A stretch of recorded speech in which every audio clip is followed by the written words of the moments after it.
There is nothing. Only warm primordial blackness. Your conscious ferments in it. No larger than a single grain of malt. You don't have to do anything anymore.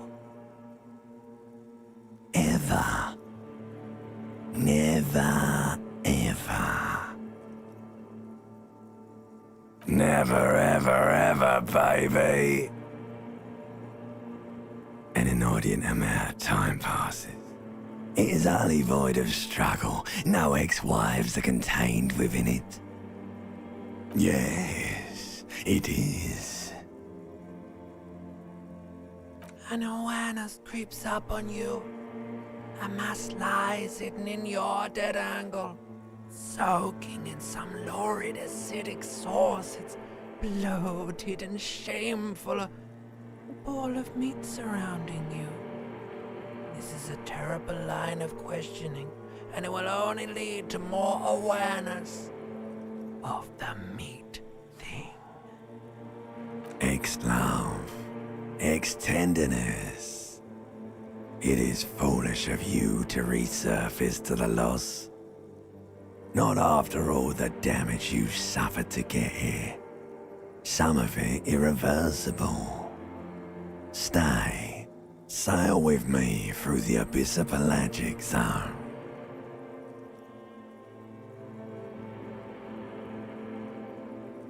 Do you really?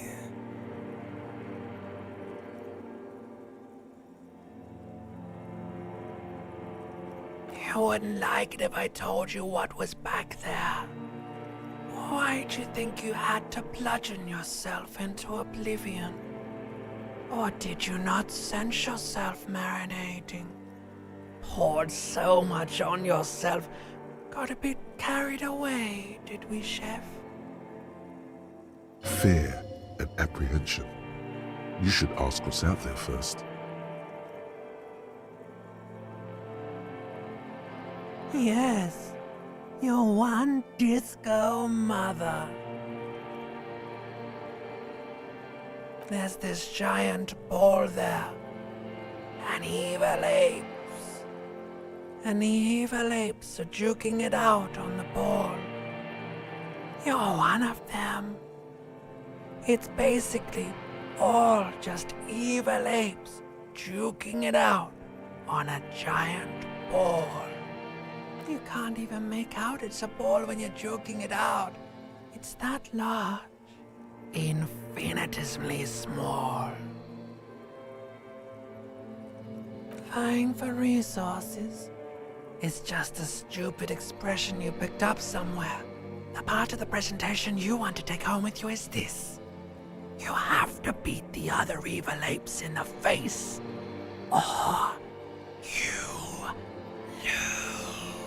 Somewhere in the sore, bloated man-meat around you. A sensation. Like a fly to the ointment, your conscience sticks to it. The limbed and headed machine of pain and undignified suffering is firing up again. It wants to walk the desert, hurting, longing, dancing to disco music. The stench of liquor rises from your mouth, and with it, an ungodly headache. A fiery streak penetrates your skull, trying to force your eyes open. It's a sound, a clarion call from hell. Somehow, you know what it is. A Caprice Canadian motor carriage.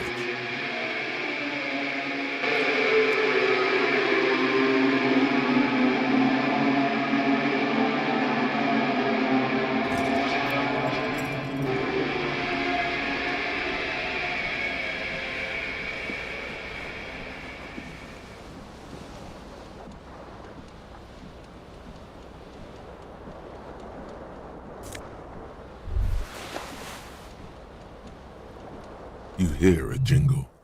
Keys are clinking in the pocket of your flare-cut pants. It says whirling in rags on the aluminium keyring. There is a single key on the ring. The number 1 is etched on it. It should open the door.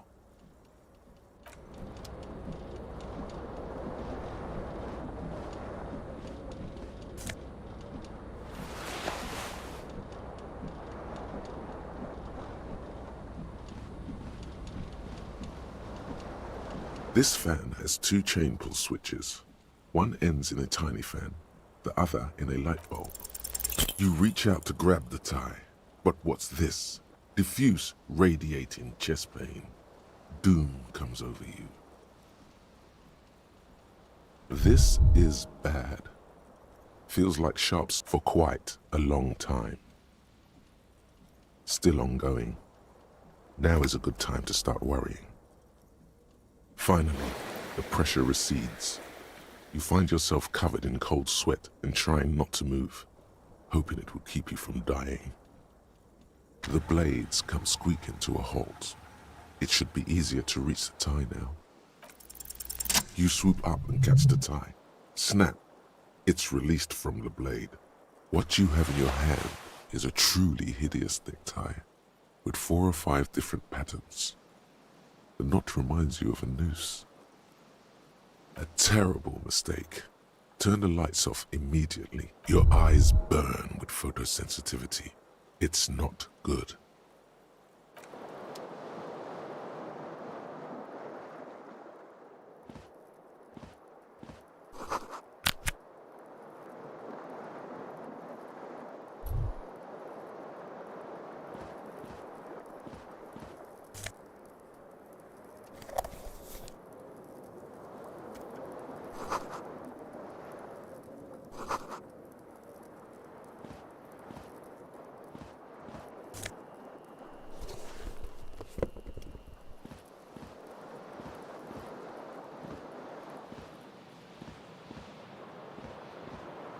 The window stands broken in its frame.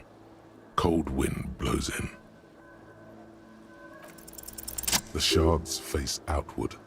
Whatever broke this window came from the inside. A fine web of scarring covers the back of your right hand, but none of it is recent. More likely a projectile than a held object. There are no fragments on the floor from pulling a tool back in after impact. It is too large for a bullet, yet too small for a piece of furniture.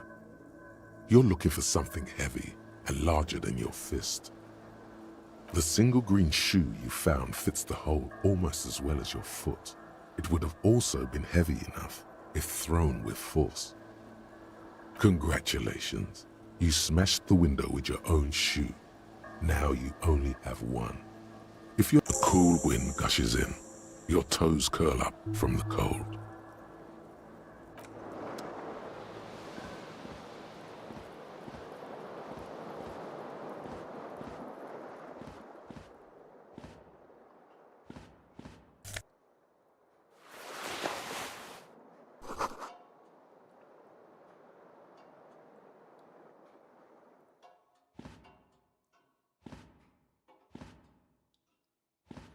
A mirror hangs above a bent and broken sink.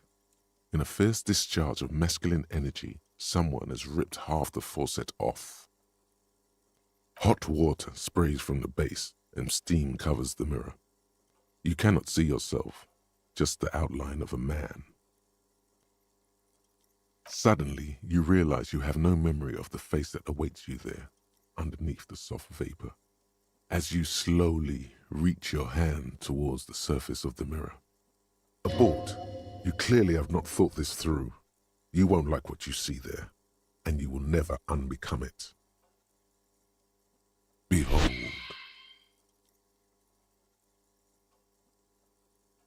You have no idea who this thing is, do you? Too late. You clearly have rigor mortis on your face. Or wait, is that an expression? Are you trying to make an expression with that face? Why? Please stop. It's horrible. You're scaring yourself. You can't, can you? It's like it's not even voluntary anymore. You have worn that grin into your face, and now it won't come off. What does it even mean? What is the emotion you're trying to convey?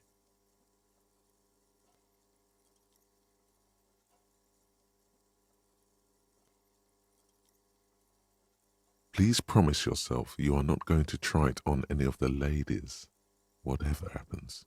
You liar. You can't even tell the truth to yourself. Go ahead. Try something.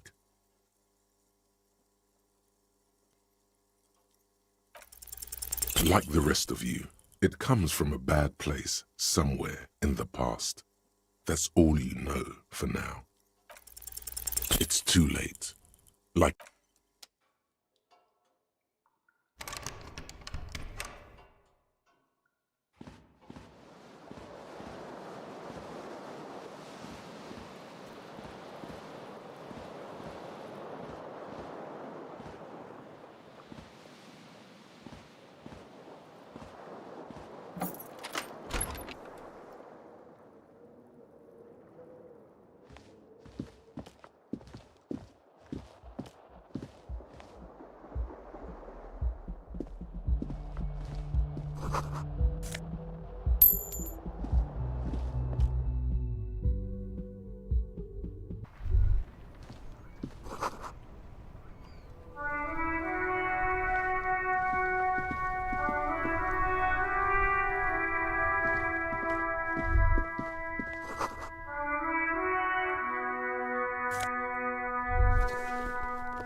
There they both are, two identical shoes, both copiously green and indiscriminately snakeskin, reunited on your feet, like two baby crocodiles.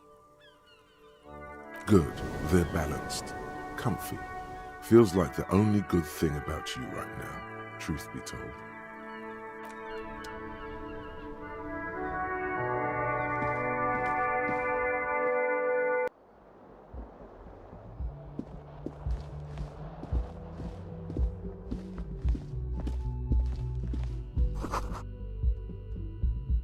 Hello, officer. The young woman raises a cigarette to her lips. Her eyes are brown and her face is speckled with birthmarks. She can't be more than 28.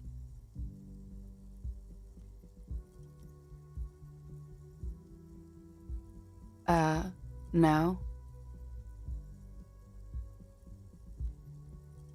The young woman shakes her head slowly. No. You're a police officer, sir. Okay, cool. I won't.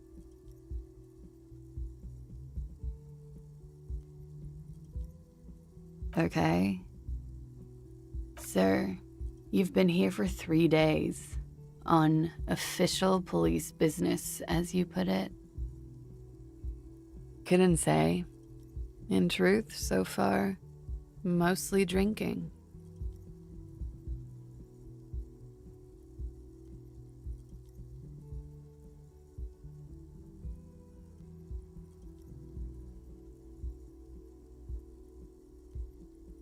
Could it be because of the drinking? Don't be so harsh on yourself. They let almost anyone be a police officer.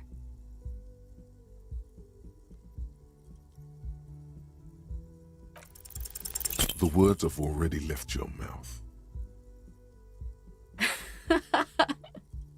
What was that? That's not even how words are used. What did you say? Come on, say it again. No, you see, that's not what you said. You said... Come on, man. Pretty, please. One more time. Goddamn right you did. You crazy asshole, you. What kind of cop are you?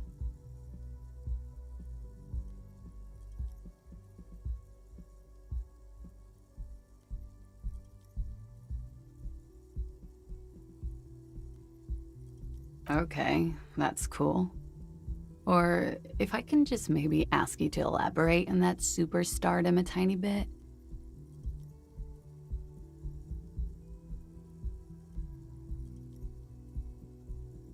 I have certainly been entertained. Thank you. Whatever you are, you should stick to it. Otherwise, it's gonna suck for you later when you have to interrogate me.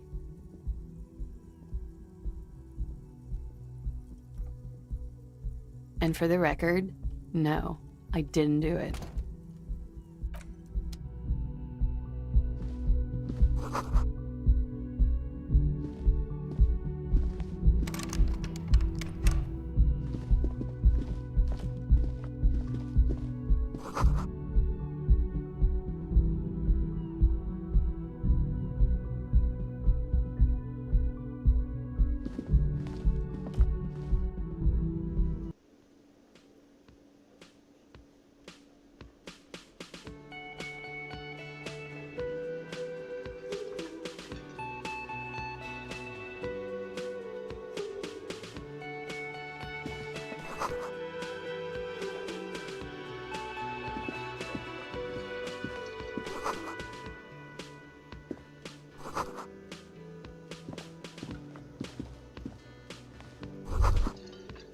You should totally sing karaoke here, the first chance you get. Your emotions need to be expressed.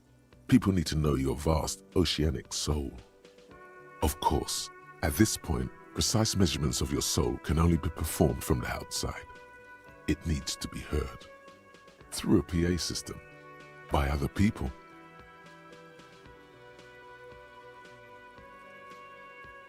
You should sing the sad small church song from that tape you found. Thought it was obvious.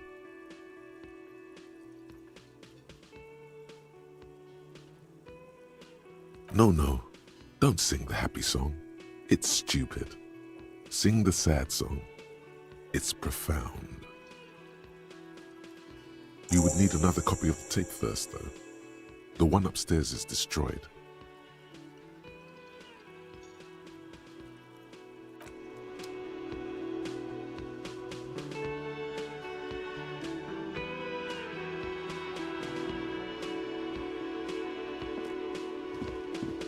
A man in his late 20s stands behind the counter, inspecting a stuffed seabird.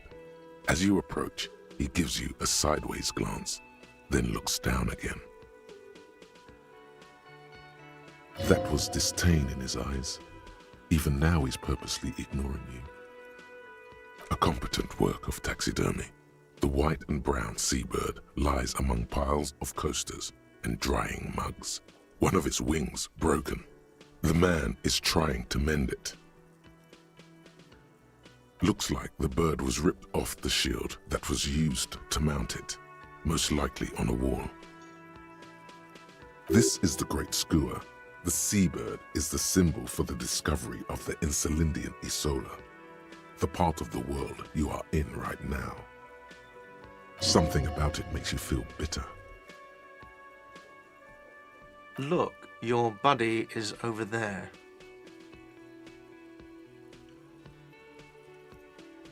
Why don't you go and talk to him, okay? He pretends not to hear you.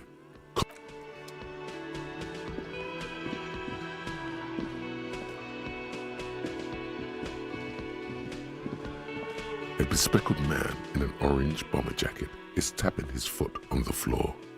Looks like he's waiting for someone. You. As you approach, he narrows his eyes and extends his hand in greeting. If an assault were launched on this building right now, if the windows came crashing down and the whole world descended upon you, this man would hurl himself in death's way to save you. You are sure of this, but why?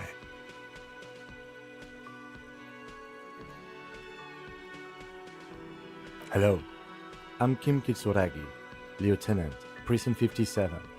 You must be from the 41st.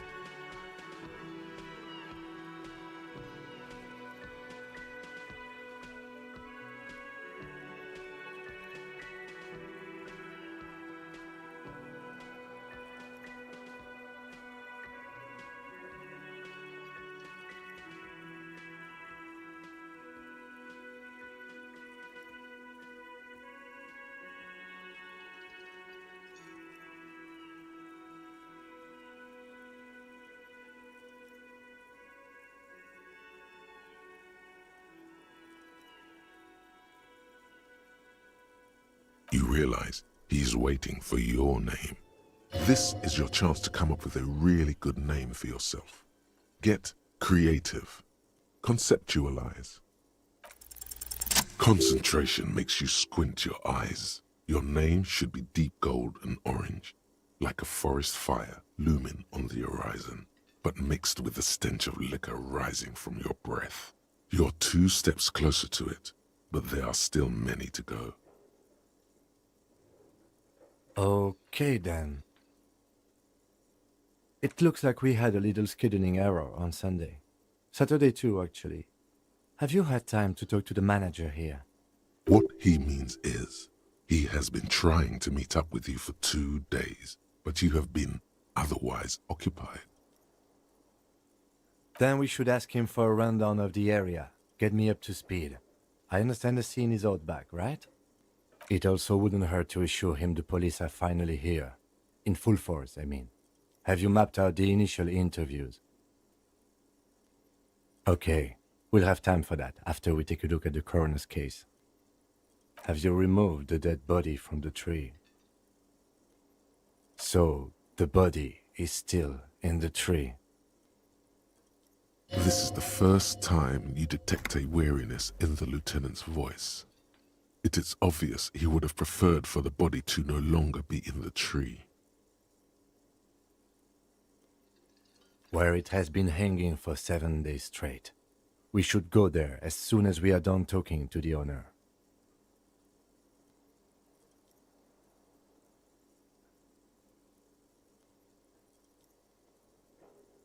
After you, officer.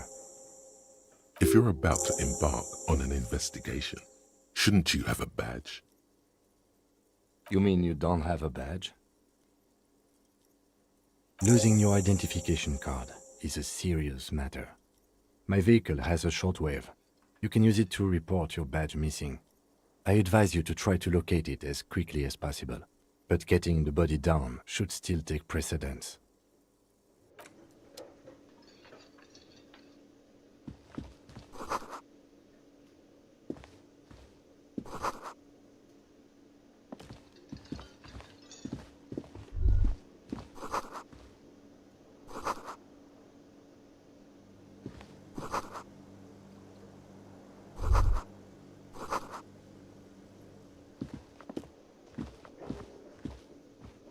The man with the unimpressive beard notices you approaching. He drops the ledger he was holding and turns to the lieutenant. Mr. Gart, right? You run this place. Yes. I am Kim Kitsuragi from Precinct 57. This is an inter-district investigation, so joining me from Precinct 41... Are you kidding me?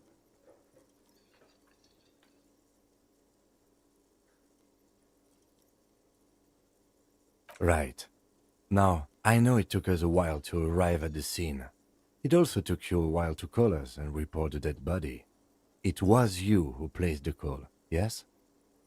No, I only just got here. It was probably Sylvie who called you. She usually works the bar here. I'm only temporarily taking over her duties. Do you have her number? As a matter of fact, I do. You said you just got here. From where? Are you a local? What, of Martinez? No, I live in Jamrock. I only sometimes come here to keep an eye on the place. This is just one of the many cafeterias I manage. But you still know your way around, yes? In case we need directions. Yes, I know where some things are, but as I said, I don't live here.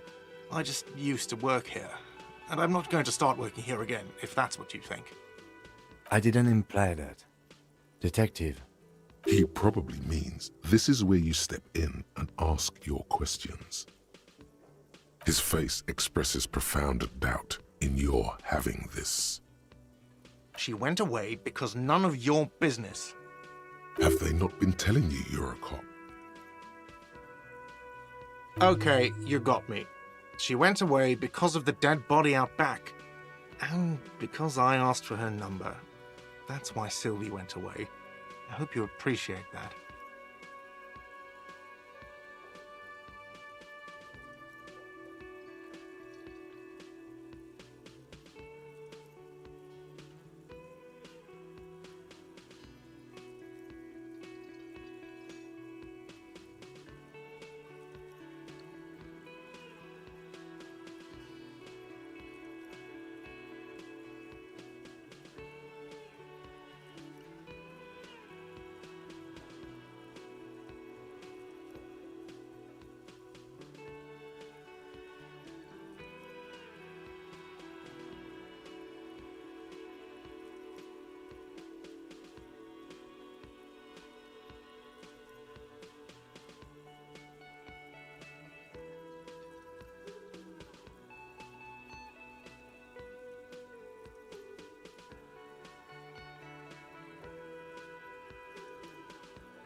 Thank you.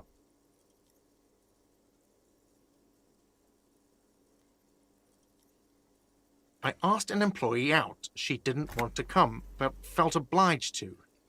It was a bad idea. Now, what is so goddamn fascinating about that for you? It's got nothing to do with the lynching. Good for you. Was there something else? I'd like to get back to what I was doing. Behind this building, there's a courtyard. They hoisted him up on a tree there. That's easy. See that door there? First you exit through that. Then, to your right, you should see a big hole in the fence. A really big one. You can get to the courtyard through there. No need for the keys. The hole is big enough for the Franco-Nigerian cavalry to fit through. I don't know who killed him. I'm not the police. That's your job. What are you, crazy? Of course I didn't kill him. No, I'm not the bartender. I'm the cafeteria manager. I hope it is. Why would I have a problem with you? You're a hero cop. Am I? Or did you ride in, take the body down, solve the murder, and not trash my hostel room?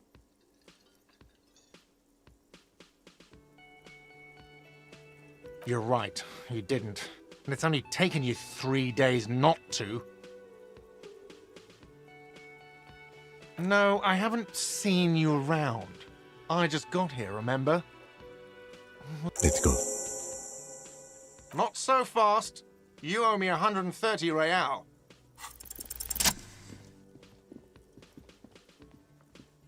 As you blow this joint, behind you, a whiny voice shouts. Real mature, man. Real mature.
Kuno's got this!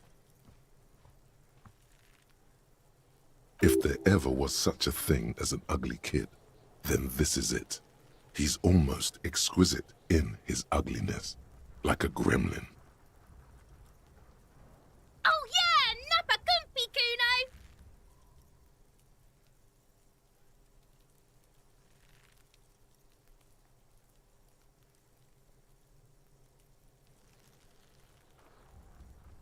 Right in the dick, Kuno! Get him right in the dick! Love it in the dick. The boy is sweating profusely. His eyes are like two black holes and his jaw is twitching as if trying to break free from the empire of his body. Fuck that! Kuno, yeah! Right in the mouthhole! Shits himself. The rake, Kuno! You should throw the rake at him, Kuno! The fuck? Does Kuno know what a rake is? Kuno's not a gardener.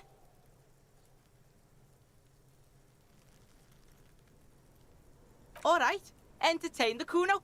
Show me what you got. What you got there? What you got, huh? Show me what you got. Irregular speech patterns, overconfidence. Could this kid be on drugs?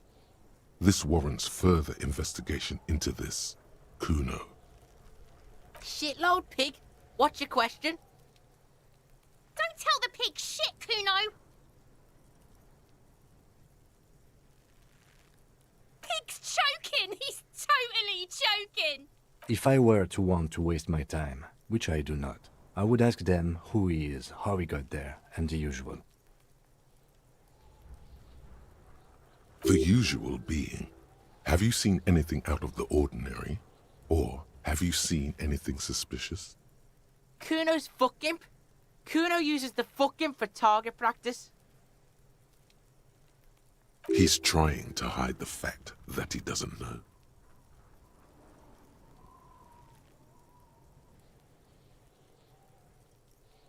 Kuno knows what you meant. Kuno's not a snitch, that's all. Trying to make Kuno sing into the popo phone. Probably climbed.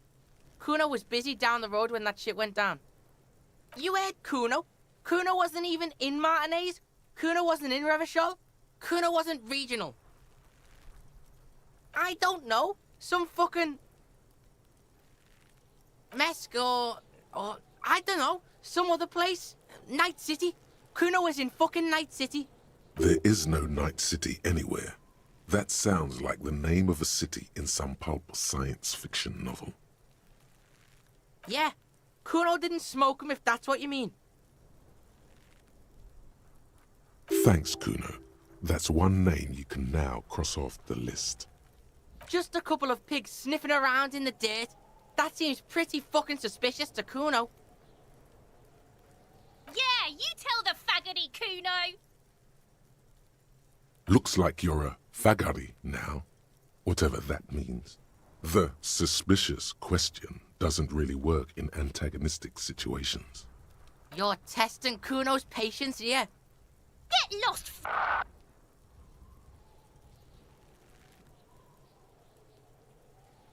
Right, pig?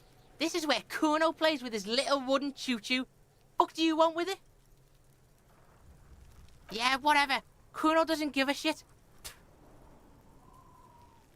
Kuno's Kuno, pig?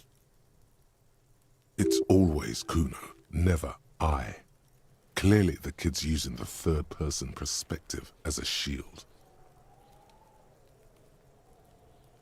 The fuck are you calling a third person? Kuno's the fucking first person? Watch out, Kuno! He's trying to fiddle you! He's gonna put his hands on you! Help! Pig's got Kuno! Help! Rape! Help! He's got the Kuno, help! Help! He's digging his dick out! Escalate, Kuno! His dick is out! You're afraid! Pigs in here, Kuno! Somebody, please! How did we get here? How did this happen? This makes no sense. There may still be a way out. Look. For emphasis, a ghost is saying this.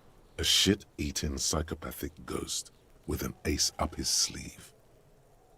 I know you wanted to hit me. You got that, I'm gonna fuck that Kuno up look. The Kuno's dad gets. The murder look. The rage look. Relax. He can't read your mind.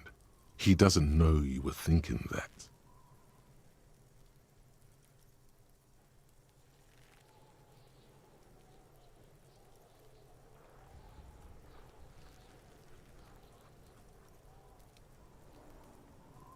It's good you said that. Here it is.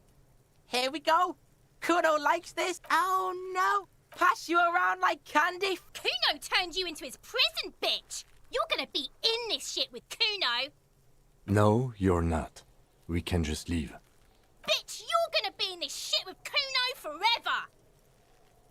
A peepo is a type of hat, by the way. You don't talk to me about my fucking people! Okay. Kuno is kind to his bitch.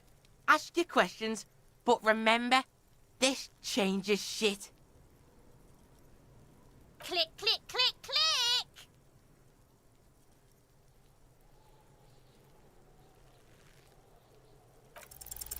He's on your crime scene, bossing you around.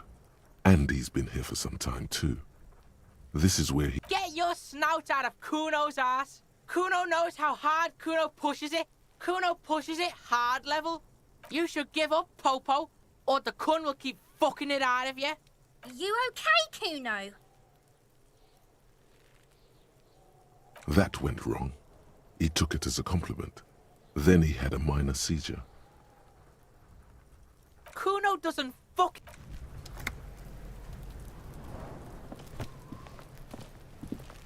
The corpse looks at you with bulging white eyes. The face around them does not look human. It's swollen and ready to burst. His lips are fish-like and his tongue like a ball gag in his mouth. You seem to be holding your breath. A cargo belt twists his neck at an unnatural angle. The body below appears stiff. It's letting out and the smell is repulsive. It pushes in from your mouth.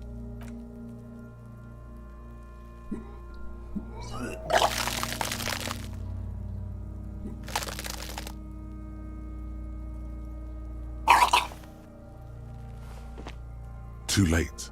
It's impossible to keep in. Your body curls and pushes it out, burst until a pool of vomit lies under your feet. It's okay. Happens to everyone. The hangover is clearly making these worse for you. You could use some ammonia to clear your head. There is Frit nearby, east of the hostel. They usually have a small apothecary. If they don't, there's a greenhouse here, and a gardener with a wheelbarrow on the corner of the whirling in rags. If she works here, she might have something for the smell. Pretty clever. Active decay. It's okay to throw up, officer. No one is judging. He's about to blow! Cop!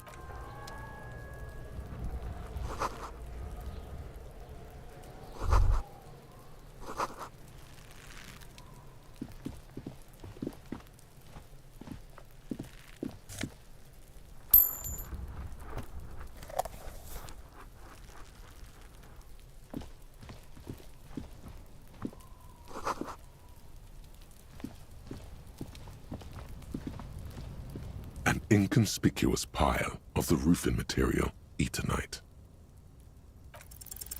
Because it's nice and orderly, well-laid pallets, easy on the eyes. Rhythmic pattern calms your mind. No, there's more to this. You get this strange feeling. Hard to say. It's gone now. It's nothing. An inconspicuous...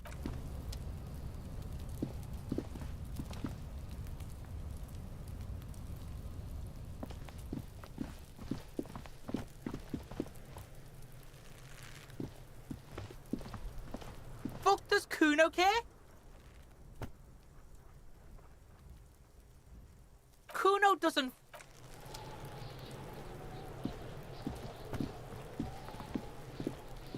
There are several footprints in the mud, left by work boots. Anywhere from 6 to 12 pairs have walked here. What do you think you are? A super detective? Heavy workers' boots with reinforced toes and hobnails, all over the yard. Isn't this something an industrial worker would wear? Noted.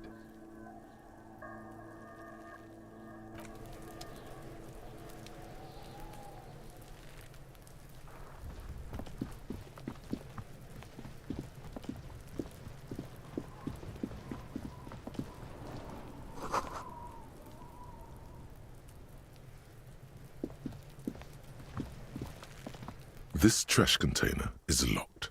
The sliding lid has a padlock that says, whirling in rags. There's something in there, not necessarily connected to the case, but still. The body is downwind from here. Maybe you prefer the smell of garbage to the smell of death. Trash, food waste from the cafeteria. They lock these containers to keep the derelicts from flocking in. Could be evidence too. What do you mean, feel?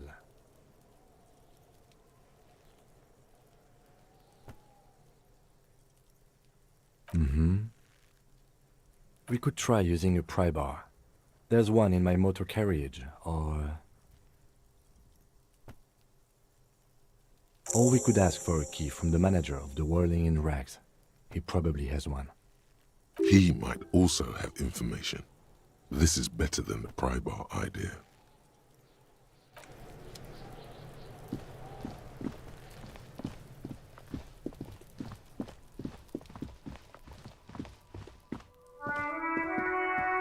You see a set of tire tracks in the brown slush that covers the plaza mosaic. The tire tracks were left here by an unknown event that took place some days ago. It's a message, written in the language of burnt rubber. Some of that rubber stuck to the tiles right in front of the whirling in rags. This is point A. The driver started there, and then accelerated straight into the fence, left a hole big enough for the Franco-Nigerian cavalry, according to the cafeteria manager. The driver proceeded to back out of the yard, barely stopping before hitting the adjacent building. Before heading south, must have been in a hurry. You are correct. This is a rather motor carriage-friendly city. Somehow that makes you feel scared. You don't know why. I'm not sure. There are plenty of traffic accidents waiting to happen in Martinez. With the jam right here on the roundabout, I would keep them separate.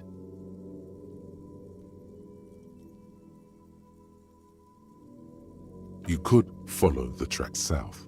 There seems to be a canal there. See where they went, if you find the time.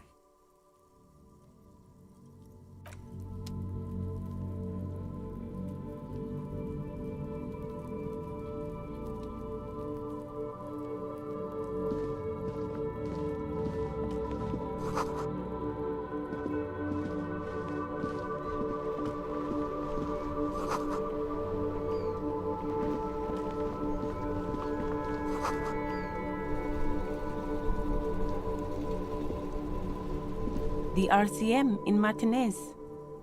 What can I help you with? Of course.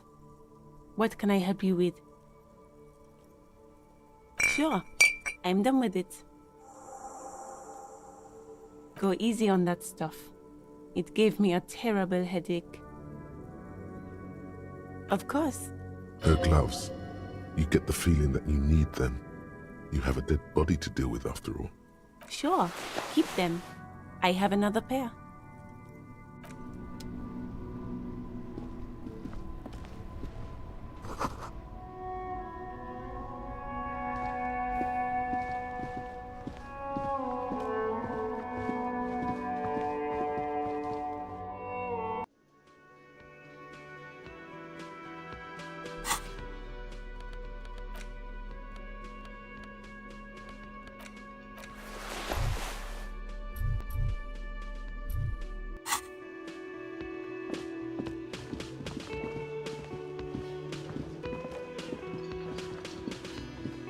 Real mature, man. What exactly were you trying to accomplish? Damn, your feet thought we got away.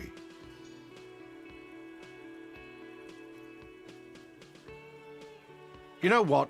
The stupid drinks you've had are on the house. You know why? Because I know you can't pay for them. Not because you ran away. Now, I still have to charge you for 3 nights and the broken window. That's 100 square. Don't thank me yet. You still owe me 100 real. If you don't have it by tonight, I can't let you up there. Now, what the hell did you want? I assume you wanted something to come back here. Mine? No, it belongs to the Whirling in Rags. Thank you for clearing that up. Why do you keep the container locked? Why? To keep the hobos and drunks out. That's why. And the neighbors too. They put their trash there and they don't pay for the garbage company. I thought as much. And are you the only party with access to the trash container? Well, yes. Us and the garbage disposal company. It seems a little callous, doesn't it? Something stirs in you. Prod at him and find out. What do you need them for? It concerns the case. Please cooperate. Just bring them back once you're done, please. Absolutely out of the question. Absolutely in the question. Your body is ready, sire.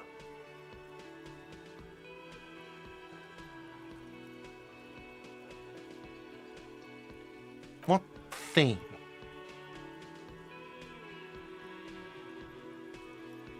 Yes, not the whole damn Union, thank God. Just the nastiest and loudest faction. They come here in the evenings. Dumb, unruly types. Think they're big shit. But they're good customers. They place big orders and always pay on time. We should find out who this Lord faction is, occupying the booth. Loudness means talkative, and we need info. We don't. We have to wait. They'll show up sooner or later. Men get hungry, even striking men. If not today, then they'll be here tomorrow. There are these things called days. You sleep between them. He's saying they'll come after you've slept. Just What are you, a cook now? That's none of your business. He wasn't pan-fried, he was lynched. Fine, okay, the kitchen is closed until 1 p.m. because the cook is working. You can snoop around after that, if you must. What? By the way, you should come back to this thing-based questionnaire if you see anything interesting in the whirling later. By the way, where is home? The address is coming up blank, and this place sure isn't it. But you've been at this hostel cafeteria for only 3 nights. Where were you before? You had to be somewhere. Why did you say that?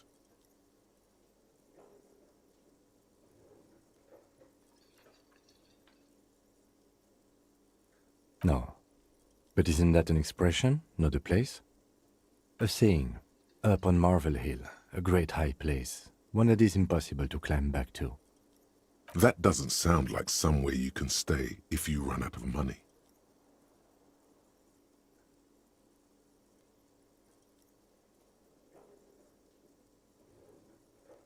Entertain the thought when you get the time. Maybe being a hobo and a cop has its advantages.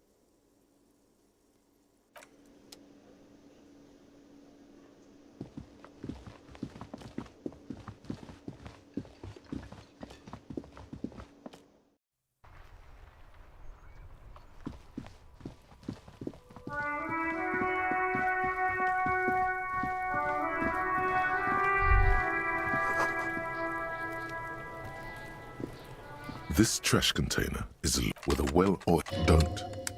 Maybe you should, maybe you shouldn't. Of course you should. The smell of rotten food rises to greet you. You see soggy cartons, dirty rags, and organic waste. We're just in time. This hasn't been emptied for over a week. Wow, an Armistice caliber 50 knock cannon, half wrapped in paper tissues. So shiny. It's a giant rifle, and it's very expensive. Not as expensive as that fat string of pearls snaking around the rotten banana peels, however. And is that Cordon Electric's preamp with Electra F2 tubes? It is. That catches quite a price. We're talking 12,000, easy. Unless you're into hi-fi yourself. No, you won't. Because none of those things are real. They're not actually in there.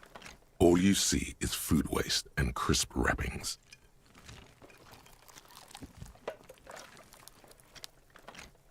The garbage stinks in front of you, overflowing with soggy cartons, dirty rags, and organic waste. Among the threadbare kitchen towels, something catches your eye. A pair of denim trousers. As the legs of the slime-covered jeans begin to unspool from the garbage, a rank corpse smell fills the air. The victim's clothes? Cadaverine odor is faint. If these belong to the deceased, they were removed when he was still in the early stages of decay. Drop them in here, officer. Guitar-marked blue jeans. Pockets empty or emptied. He wore them with a belt, too, a white belt. The loops appear stretched, but the belt is missing. That's it. Do you see anything else in there? I have another bag here. Something slimy catches your eye. A drab, long-sleeved shirt, olive-colored, appears from the food waste, dripping with pus. This is a military-type overgarment. No label or serial number. This is the kind of rib-knit shirt that's worn over light armor to conceal it in an urban scenario. Anything more? The rest of the rags are just kitchen variety waste. Just garbage. All right. We should go to Gart again and ask if he knows who put the clothes in the trash. It could be as simple as someone from the hostel cleaning the yard. Or that one. I'd advise against confronting that force.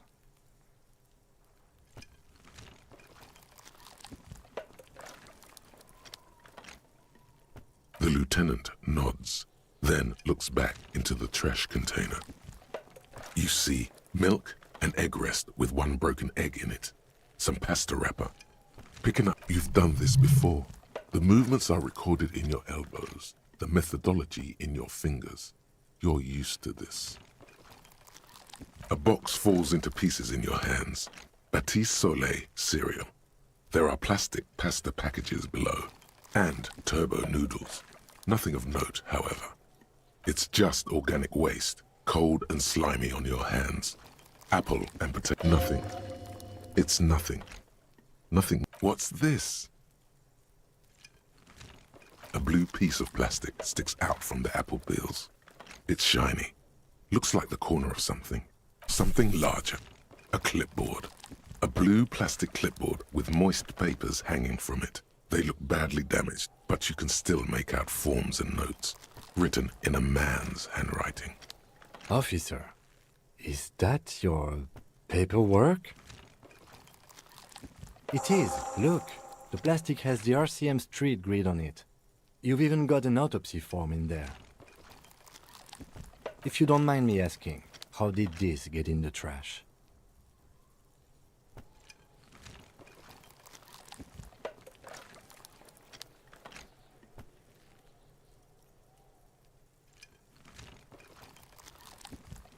Officer, this is an official piece of paperwork. It probably contains notes on numerous ongoing investigations, and could even list undercover operatives, informants. I suggest integrating it into your style, for all our sakes. Easier said than done. How could this pathetic cabbage of copy paper and plastic ever become très disco? It would also not hurt to start taking notes on the case. Now, tell me what your eagle eyes see. Or are we finished? The container sounds a muffled gong.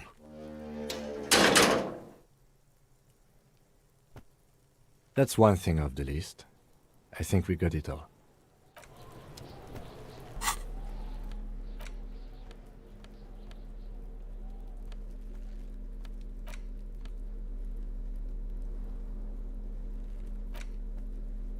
It's the ledger you found in the trash. A pitiful cabbage of white and yellow papers hanging from plastic board, barely held together by a metal clip.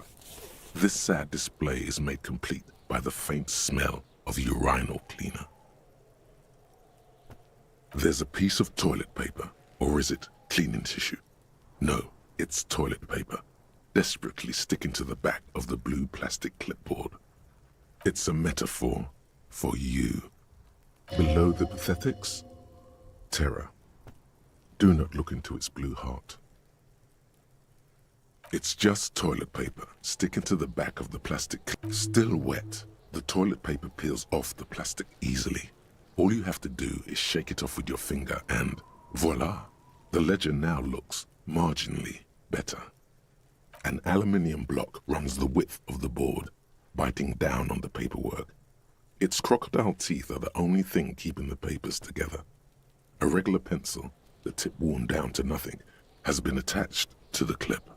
The surface is interrupted by a silvery sticker. It's rectangular, sparkling with iridescence. You don't know how you didn't notice it before. What? That thing. It's a halogen watermark. We use it for adding information to RCM property. Any capable light with the right wavelength will do. All RCM vehicles have headlights designed to reveal halogen watermarks. Mine too. This means you can read the watermarks. if you just turn the lights on? It depends. Aside from an anti-counterfeiting stamp, mine has my station number and address. The information varies by date of issue. Maybe yours will have how many cases you've solved. How many years you've been on the force, he's thinking. It'll have that. Okay. While a bunch of sodden papers sag from the clipboard in your hand, it's a sorry sight. They're not exactly white. They're yellowed in patches by sunlight and alcohol, and covered in dense blue handwriting. Ink escapes into watercolor patterns, reaching its tendrils across entire pages.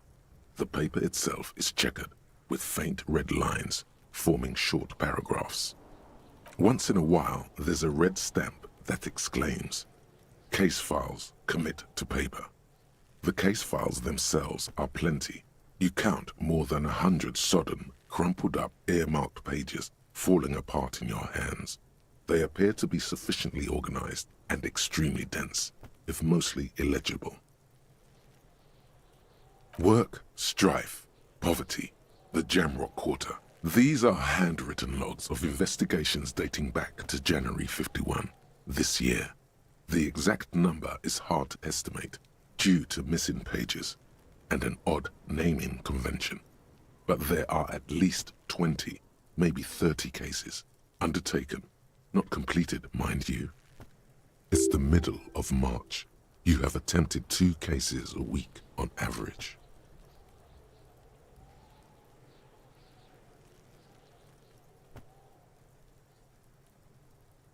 Yes, it appears you employ a, shall we say, robust yet literary system. Each investigation has its case number written on the margins.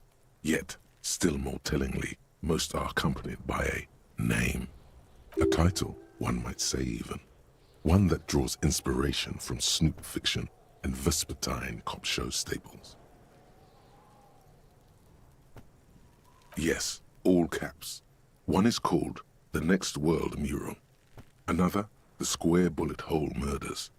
Another yet, The Unsolvable Case. Others appear more light-hearted. The guys on a couch in an unexpected location, and the murder at the hookah parlor. Even the rare article-free collapsing tenement. Murder features prominently throughout. It's going to take an effort to piece these case files together, but it can be done. Once you're done inspecting them up close. Huh? 2 complex cases to undertake is a lot, yes. You really have to push yourself. I would not suggest it, lest you start making mistakes. Arson, petty theft, spousal abuse. Handwritten logs on dozens of investigations date back to January 51. Stamped case files, commit to paper. These are your last couple of months in Revachol, Precinct 41, Jamrock Quarter.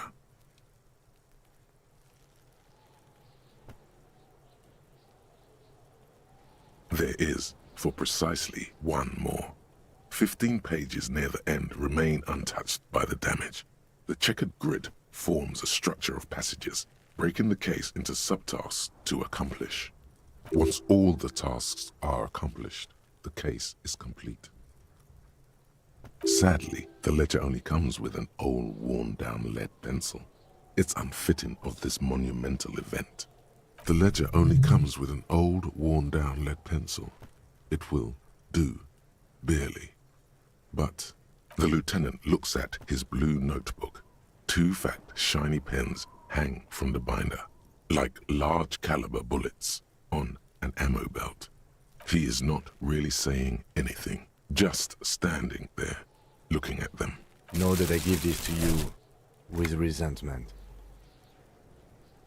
The tasks you've completed flow out of the blue oblong pen in a brash freehand uncannily similar to the rest of the letters. The wording comes easily. It's almost robotically simple. A language developed for mental rigor and simplicity. Inspect the victim's body. Interview the cafeteria manager. It's not exactly poetry, but poetry would be out of place. A satisfying slash sounds across the paper. You're done, it seems to say. And you, and you. Things to be done and things already done. The composition of reality. This is an extremely useful tool for a detective of the citizens' militia. Now all that remains is to name the case. No, actually. Any ideas?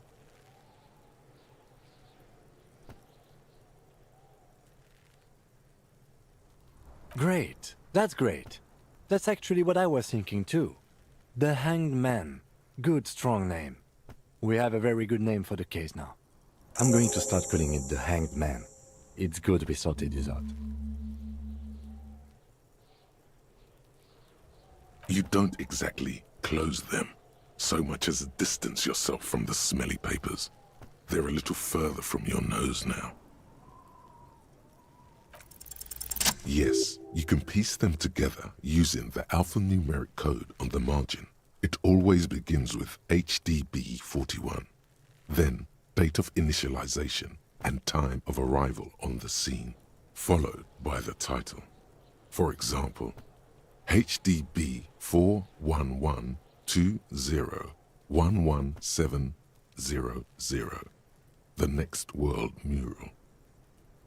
41 is your precinct. It's safe to say those are the initials of the officer responsible for the case. Your initials.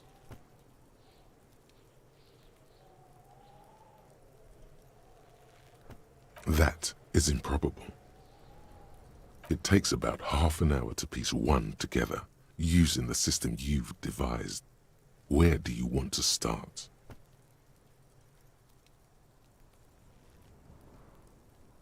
Not much has changed in the meanwhile. A bunch of sodden papers still sags from the clipboard. The acidic stench of rotting food is rubbed off on the cellulose. It now forms the base of the experience. This base surrounded by a faint air of spoiled meat, the stuff of death itself, and then sprinkled liberally with the citrus zest of toilet cleaner. It's made of dark blue plastic, hard enough to beat someone to submission with. The edges are rounded, however. The U4 size board feels thick and heavy in your hand. Light shimmers on its wet surface. On the back you see the embossed letters, RCM. Something rattles inside, ever so lightly. Is there a hidden compartment? Permeables. It's not hidden per se. The compartment is made for permeable materials that would get damaged if something happened to it. The plastic shimmers like lapis lazuli, but it is not see-through. You cannot see to its center. With your hands, U4-sized pages hang from the clip screwed to the top of the board. The two sides of the board appear slightly misaligned, like a drawer that's come off its slides. If you bend the plastic on your knee, slowly, the slides snap back into place. It should be possible to just, Without resistance or sound, the two panels move against each other. The compartment is now open. 2 ticket stubs and a handmade postcard. 2 octopuses are smiling, reaching their tentacles toward each other in the colored pencil drawings. The tickets permit access to the zoo in Revachol East. The aquarium costs extra. These let you go there too. Thin wax paper has been glued to a piece of cardboard. Sounds like leaves rustling when you pick it up. You see violet flowers, floral patterns, patches of glue. It smells of chewing gum, apricot flavored. A touch of cinnamon, the end of summer. You think the label says tutti frutti. Familiar handwriting lines the inside of the card. Looped, round letters in a woman's hand. A young woman in her 20s. There is care, effort, and a smile, you think. Although that is not something you can read from someone's handwriting. Harry, it begins. You're already reading. I wanted to write you a letter so you can read it when you wake up. Maybe it will make you happy. Throw it away, please. Your hand shakes, holding the card. Every morning when I step out and you're asleep behind me, it says, I find a little piece of sadness in me. I carry it in my chest, down Voyager Road. Every step I take, it grows. By the time I reach the fuel station, it has filled me entirely. I step onto the light rail and look back. Sparks fall from the bow collector. I know it will be like this until late afternoon, when I get off the 42 and walk back to you. You. Every step I take will get lighter. It almost makes me run. Sometimes I do. I can't believe I met you. I can't believe the happiness I feel with you. You have a vast, vast soul, and I will always, always, always come back to it. Kisses, kisses, kisses. You feel the air sucked out of your lungs and the blood sucked out of your head. Everything around you gets dark. Small white dots appear. You feel the ledger slip from your hand. No, hold on. To what? There's nothing. Detective, is everything all right?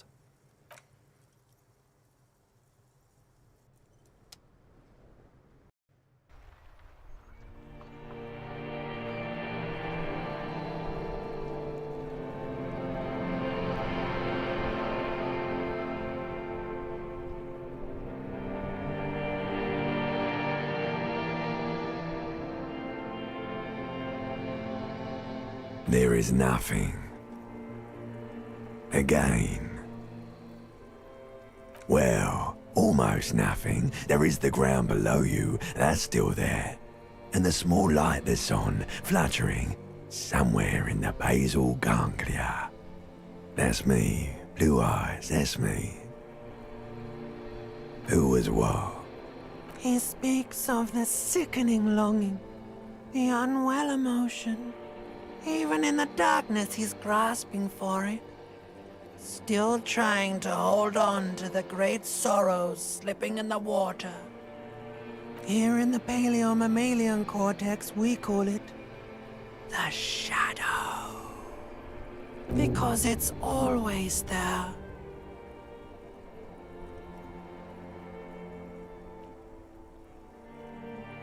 There is no Voyager Road. There are no roads, no houses, no lights in the windows. Bloated corpse of the past resurfacing. Beautiful. You think they would let you? Until you disintegrate into biomolecules. No. Someone is breathing on your face now. Yes, they're pouring something on you. It's delicious. Glowing lights on a dashboard emerge out of nothingness. In the upholstered cabin of Lieutenant Kitsuragi's motor carriage, seated in the driver's basket, the air is thick with leatherworks and heavy fuel oil. Cold water runs down your chin. Drink. Water.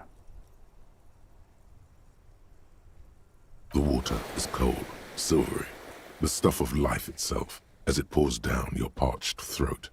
The pounding in your head recedes. The darkness parts. Drink. You haven't drunk water in 2 days. Did you know the human body is not made to survive on alcohol alone? You need a secondary form of hydration. With greedy gulps, you down half a liter of cold water. Some of it spills on the driver's seat. What happened?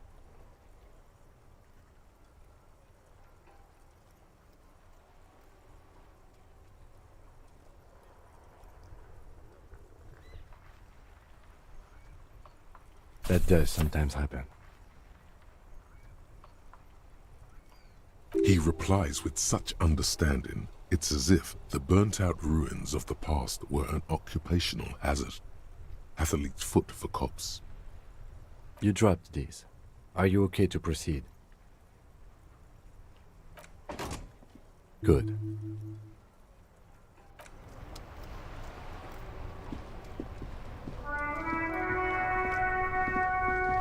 Before you stands a motor carriage. The bodywork is covered in blue and white livery, bearing the number 57. Vapor emanates from the large engine on the back of the vehicle. It hasn't had time to cool off yet. This must be the infernal machine that tore you from oblivion.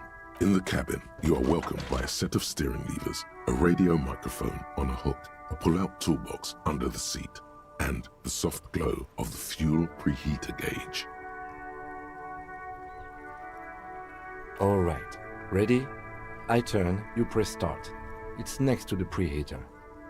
The dashboard lights up with orange glow. The rounds per minute gauge jumps, and the engine of the Caprice Canadian comes to life with a whiny growl. The lights unfold with a little click, casting electrical light onto the ground before the vehicle. There you go. I'll turn them off from the remote once you're done. We just need to stand in front of the machine now. A metallic drawer slides out from under the seat, and Take what you need, officer. he's clearly a little protective of his tools. But what can you do? Work is work. The pry bar, useful for opening all sorts of doors. The handles are... You can do good work. It's robust, lets you see things. The pull-out toolbox slides back into its nest. Preheat. The white suede feels luxurious under the touch, and the metal clutch handle so very familiar in your palm.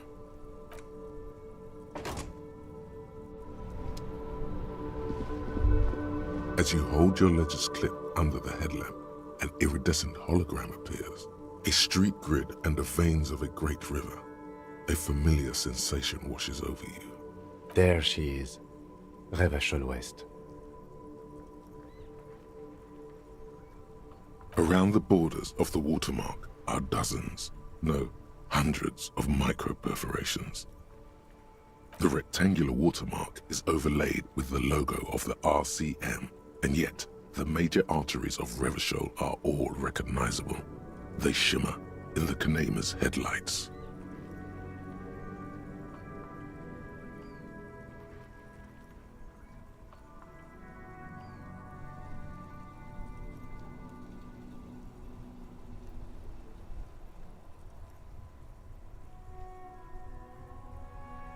A rat brazenly darts past you and disappears amongst the stopped lorries.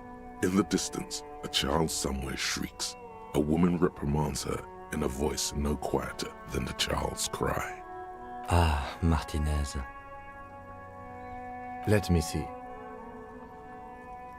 Right here.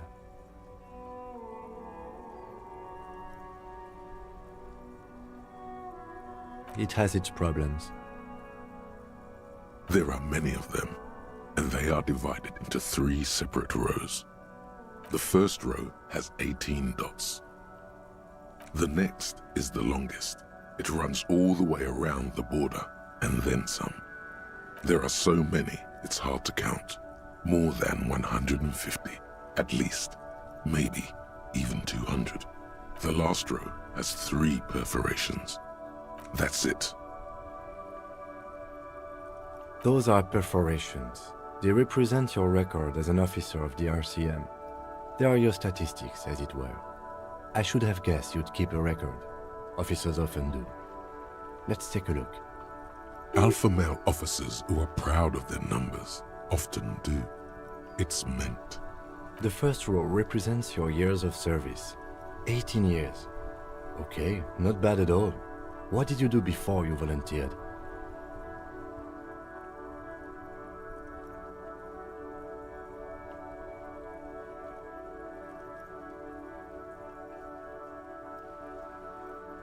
That's what it says.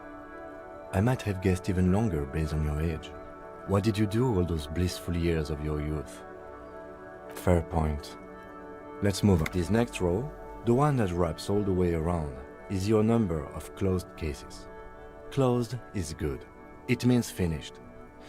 You've got, let's see, wow, more than 200. It's quite a lot, even for someone who's been on the force for nearly 2 decades. Usually, clearing more than 10 cases a year puts you in the 90th percentile of all RCM officers. Right. Those are your confirmed kills. You've got precisely 3 perforations there. For an RCM officer, especially Precinct 41, which is in the Jamrock Quarter, it's rather tame. I mean that in a good way. There are certain officers who treat their kills like some kind of ghoulish game. If they do happen to solve a case, it's usually by accident. But it seems as though you are, or at least were, one of the good ones. So we have that to be thankful for. The lieutenant nods. Right. I'll go turn off the lights.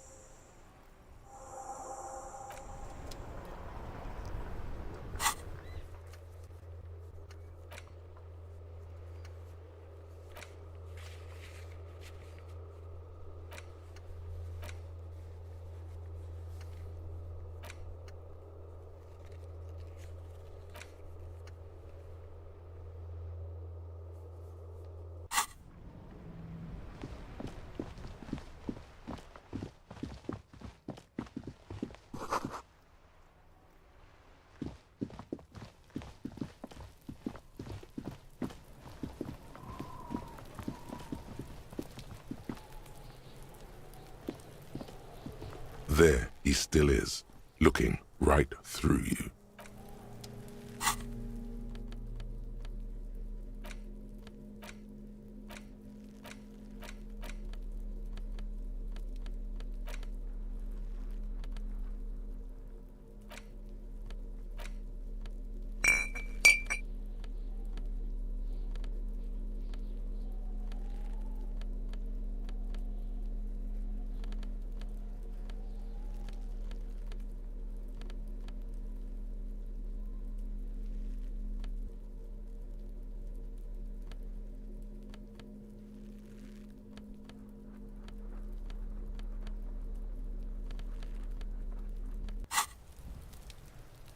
There he still is, looking right. Active decay. He's about to blow! Cock's gonna blow, Kuno! The ammonia only makes it worse. The second time, not so much. When the vomiting is done, your cheeks are wet with tears.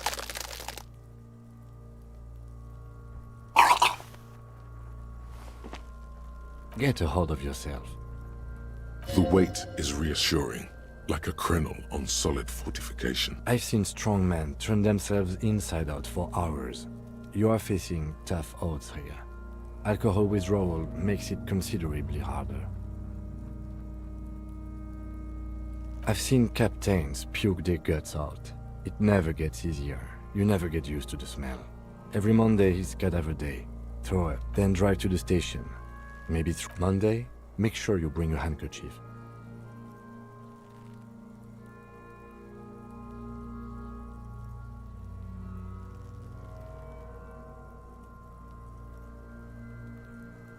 That's probably you need to get your shit together. We should go talk to the locals. Find something else to do while the wind changes. It's pretty bad right now. Give it half an hour. Get yourself together. Then come back and have another go.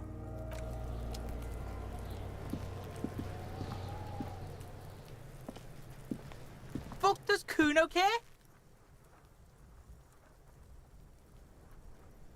Yeah, the kingdom of Kuno. The fuck do you want with it? Yeah, Kuno doesn't know shit about that. That shit is beneath Kuno. Listen. Kuno doesn't care about this small town. Kuno could hook you up with some sweet rags. Shit like Kuno's wearing. Your size, good price. 5, whatever. Kuno is trying to help you, but you're too fat for fouling anyway, pig. That's just some shit roofing gimps left behind, lazy dinks. There it is. That strange feeling again. As if there was more than meets the eye about that pile of roofing material.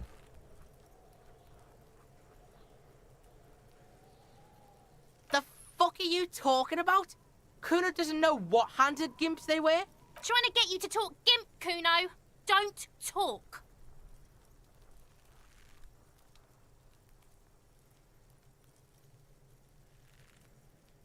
In her eye. Fuck are you talking about? Ask me a normal question. They're trying to make you feel stupid. You glance again at the roofing material in front of the shack. Yes, you should go back there. Look at that fucking shit. You're trying to get Kuno killed. Fuck does Kuno know? The lieutenant takes a quick note in his notebook. It's a trap, Kuno! Don't climb it, Kuno! Dunno. Kiptas gardener used to work there. Kipt is a pejorative term used to describe people of South Seminese or Areopagite descent. It used to be a common first name among the Areopagites of Ilmara. Not so much anymore. Look, Kuno doesn't explain shit. Kuno just says shit. Yeah, her. What was she doing in the greenhouse in March anyway? What kind of guard? Yes, it seems suspicious. You don't like things being like that. Suspicious. Don't be wondering about Kuno's shit, pig. Yes, absolutely, absolutely. Why the fuck? Yeah, whatever. Kuno doesn't give a shit. The fuck about it? You're testing Kuno. Get lost! Kuno does.